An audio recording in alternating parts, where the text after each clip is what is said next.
Top tips on shortcuts to happiness.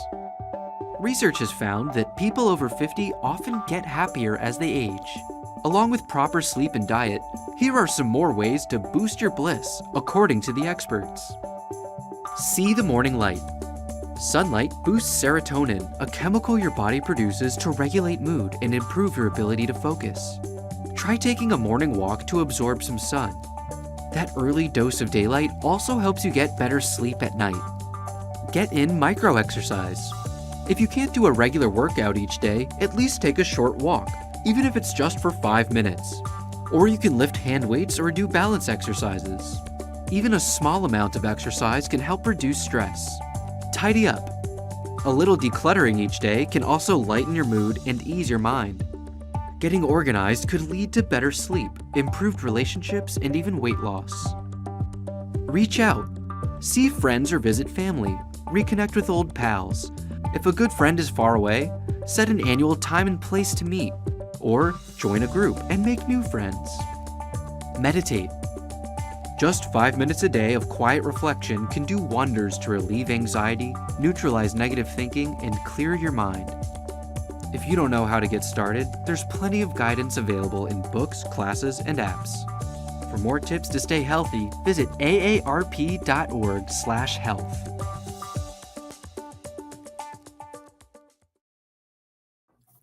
Good afternoon. Welcome to Compassionate Coping, Conquering Seasonal Depression Together, a special virtual event hosted by AARP Illinois. My name is Teresa Jones. I'm the Associate State Director of Advocacy and Outreach. Today, we are joined by an esteemed guest, my friend, November Collins, LCPC. Thank you for being here, November. Oh, thank you for having me, Teresa. The state's long winters can lead to feelings of loneliness, isolation, low energy, and even seasonal affective disorder, a form of depression. These feelings can worsen during isolation resulting from COVID-19, flu, or concerns about exposure to other viruses or illnesses. Seasonal depression, also known as seasonal affective disorder, SAD, can significantly impact individuals as they age. For seniors, the challenges of aging combined with the seasonal variations in mood and daylight that can create a unique set of circumstances. As older adults may already face issues such as health concerns, isolation, and changes in daily routines, the onset of seasonal depression can exacerbate these challenges. It becomes crucial for caregivers, family members, and healthcare professionals to recognize and address the special needs of seniors experiencing seasonal depression, offering support, companionship, and access to appropriate mental health resources. Today, we are going to hear from November Collins, LCPC, on understanding the seasonal depression, coping strategies, and insights, and what resources are helpful for you and your loved ones. Welcome. Let's dive into our questions.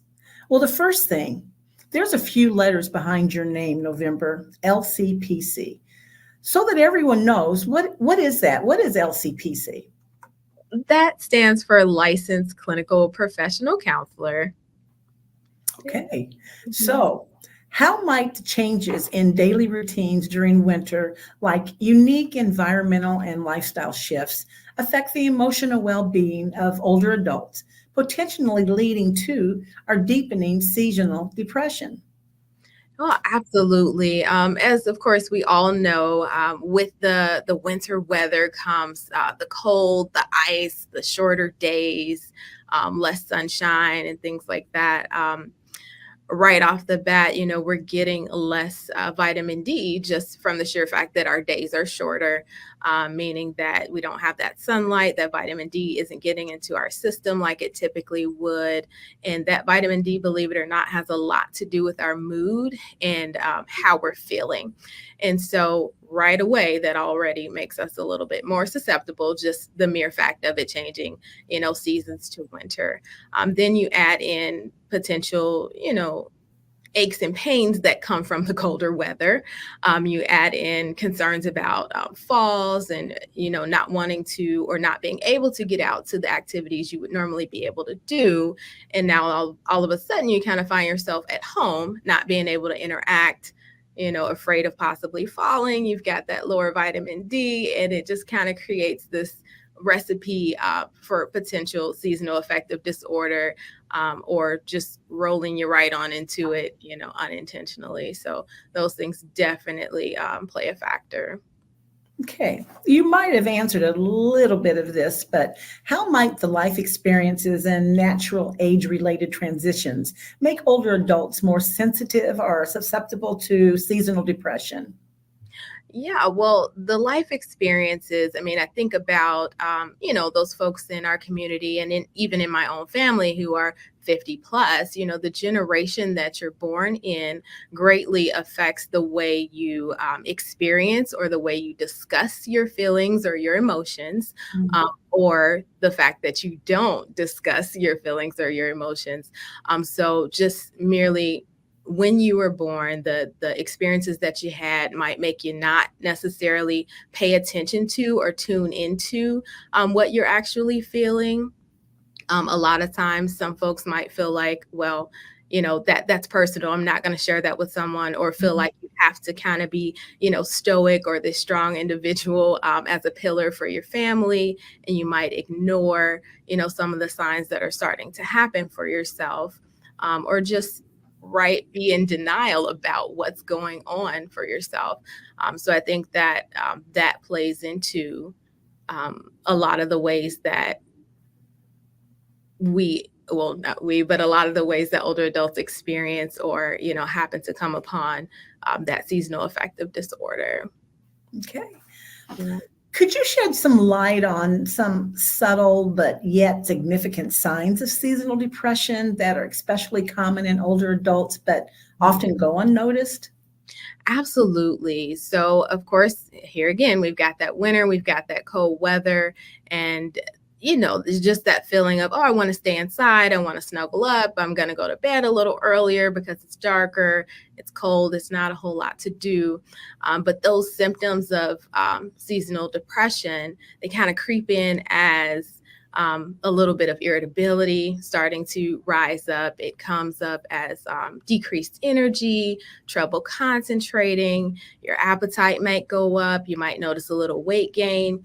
And these things aren't, like you said, something you would notice right away because during the winter, we also have all these different holidays. You've got Thanksgiving, you've got Christmas. And of course, everyone's like, oh, I'm going to eat for Thanksgiving. I'll have that second plate or maybe that third plate. And it seems, totally natural and normal. But then you might notice that you're still kind of snacking. You're still going. You're not really feeling full. And you start to notice more of that weight gain and just that feeling of, I don't want to be around anybody. I don't really feel like being bothered. And people might pass that just as, I just got winter blues, or I'm just tired today, or I'm just a little fatigued. But when it starts to happen right at that end of fall, beginning of winter, and it kind of goes on until that spring or summer, that's when you might be dealing with some seasonal affective disorder. Yeah. Okay. Yeah, because I noticed we've had a lot of rain here lately, and it's been like, and then yesterday for a little bit we got some sunshine, and it was like, I almost did a happy dance in my kitchen. Right. So just because the sun was shining. So my next question is there a difference in the presentation of seasonal depression based on race, or men versus women, ethnicity, any of that? Yeah. Yeah, absolutely.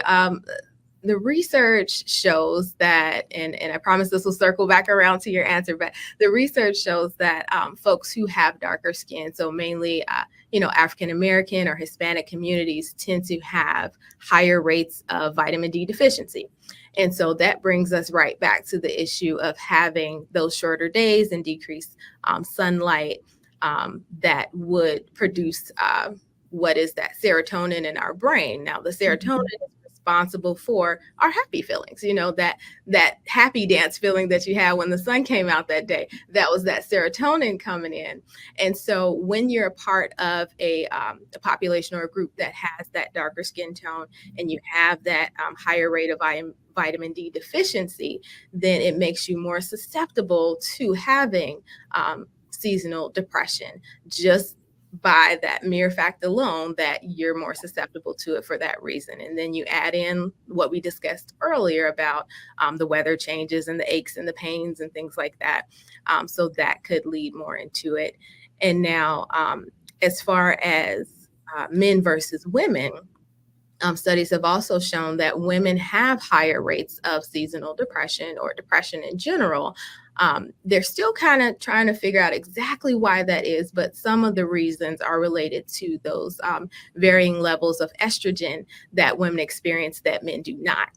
And so that those fluctuations in those estrogen levels also tie into that serotonin, which, let's swing back around, also ties into that vitamin D. And that all together affects your mood and how you're feeling, and just that, whether you want to do that happy dance or not. And so just by mere fact of being a woman, it happens. So whether, whatever race or ethnicity you are, if you're a woman, you have a higher chance of developing that seasonal affective disorder.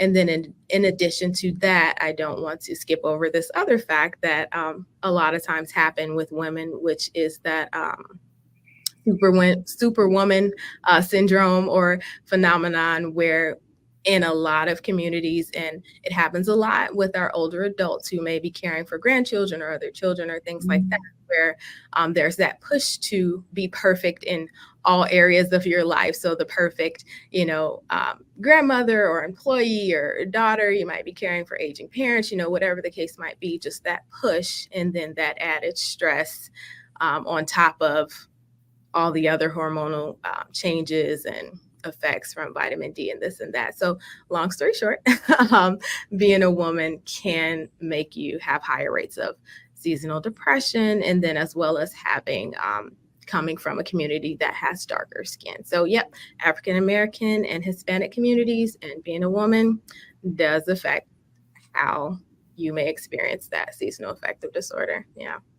Very interesting. Yeah. So, what roles can family members and communities play in supporting older adults through the challenge of seasonal depression?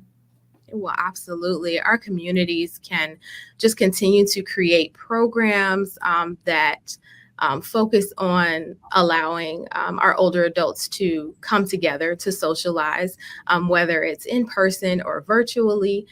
Like you mentioned at the start of the segment, COVID-19 made us go virtual in a lot of different ways. So there are a lot of different avenues now where you can do, book club or groups or just discussions or even hobbies virtually, so that you're still able to connect with, friends and family and things like that. So just continuing to offer those programs is something that's awesome that our community could do. But I think a lot of it is with the families and family friends. Just reaching out to the older adults in your community or in your family, just being inclusive, not forgetting about them when it comes to, so-and-so's sporting event or a social activity at church, or even a movie that you want to go see. Think about the older adults in your community and your family. Invite them out, go check on them, create space in our ever-growing busy calendars where you make that time to check in on them. And I definitely want to say this: when you check in on them, don't make it like, hey, I'm checking in on you, make sure you're okay. But you can make it where, hey, I thought you might want to go to this movie with me. It was really nice. Or, hey, I just came to hang out with you. Let's try this new recipe I saw online. Just really make it about that connection and letting them know that they belong and that they have a place and that they are important. So that's the big way that our families can play a role. Well, that's a great segue into this next question that I have. Can you suggest some indoor activities or some hobbies that might offer comfort and joy to older adults struggling with seasonal depression? You did mention like coming by, going to the movies, and some other things. So, what's some suggestions that you have? Oh, absolutely. I think that some of the indoor activities that can be done are those book clubs. I'm a big reader, so I always look at things like that first. Going to our local libraries and seeing what things that they have to offer. A lot of times there are different game nights or specific craft activities or people who have a common interest in, whatever it might be, get together. And then I noticed, of course, on AARP website, there are different volunteering opportunities that folks can take advantage of, and you can do some of them virtually and you can do some of them online. So just looking into different ways that you can still use all of those awesome skills that you have, so that you feel like you are still continuing to contribute to our community because, just because you're an older adult does not mean you don't have anything to offer. So please don't ever feel that way. There is so much that you can continue to give back to the community. You definitely have a place, you have a role. So yeah, just volunteering, giving back, getting back into some old hobbies, modeling, like model making of, cars or trains, whatever it might be. Things like that, I think, are beneficial. And if you can't find a group that fits you, consider creating a group that fits for you. I think that would be something awesome to look into as well. Great ideas. Great ideas. Thank you. So, speaking of community, are there any community initiatives or programs that are specifically focused on providing for seasonal depression among the elderly? Yeah, so when I was looking into different programs like that, I didn't necessarily find anything that was outright labeled seasonal depression, help for seasonal depression. But what I did like that I saw was that it was more focused on the symptoms that one would experience if you were having seasonal depression, and that was just combating loneliness and social isolation. So I think about the programs with the Illinois Department of Aging and things like that, where they have something really nice where they offer iPads on loan, so that you can make connections to your family or other social groups, things that bring you joy, if you don't have access to the technology to do what you would like to do. So they have iPads for loan, iPads that are ones that you can have if you're also a part of other programs that they're offering. So I really liked seeing that. And then two, there are the Illinois Warm Line that's offered by our community as well. So that's a line that you would call and you can just talk. So say you're feeling kind of down one day and you're just not wanting to be around anybody. You don't really understand what's happening to you or why you're feeling the way you are. And maybe everybody's busy or you don't feel like quote unquote bugging your family or your friends. You can call the Warm Line.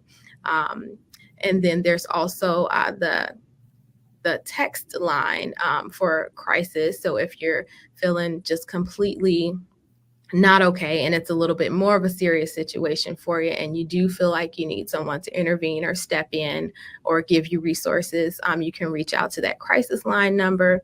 And then last but not least, of course, you have the Illinois Department on Aging. So you have that senior helpline as well.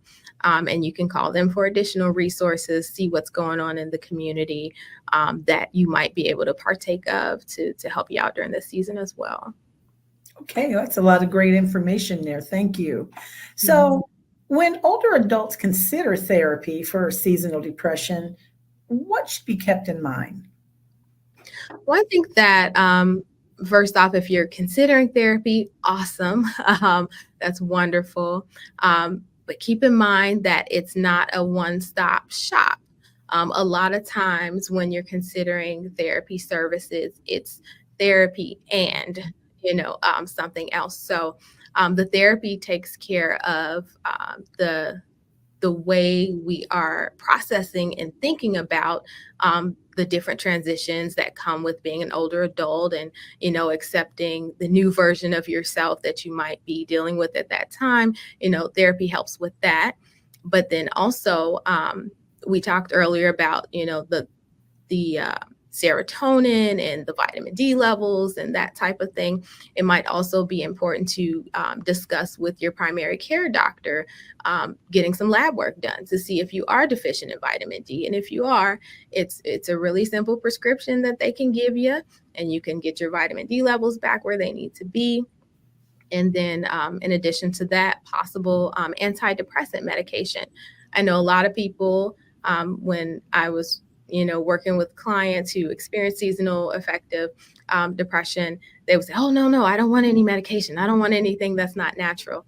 Well, I would talk to your primary care doctor about your concerns related to that, because there are some situations where the antidepressant medication is what will be the most effective in getting those serotonin levels back where they need to be. And it doesn't mean that it's something that you would have to stay on indefinitely or anything like that, but just something to consider. And remember that it may take a trial of one or two different medications to see what works best for you. And then in addition to that, there is a light therapy that I'm sure we'll talk about in a little bit, that you can try as well. So just keeping those things in mind, that it's not a one-stop shop, and just try to be open-minded about what could actually benefit you. Well, you opened it up about that light therapy, so let's just go there. So are there any new light therapy innovations that particularly designed to be effective for older adults facing seasonal depression?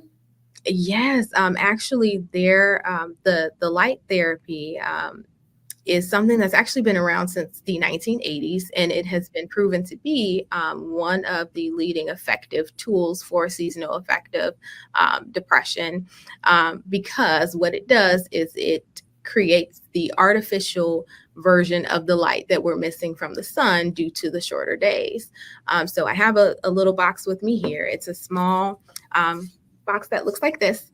It's something you could get from Amazon or a specialty store. Not too expensive. It's under 30, 40 bucks per se. And I'm not going to turn it on or anything like that, but it would look something like that. And then all you would do is you would turn it on. You would use it every day for about 30 to 45 minutes. You would play with the settings and adjust it to your preference. But again, it's intended to get your body to feeling like you have that natural sunshine, to get those serotonin levels up, which elevate your mood and get you in that happy dance kind of place again.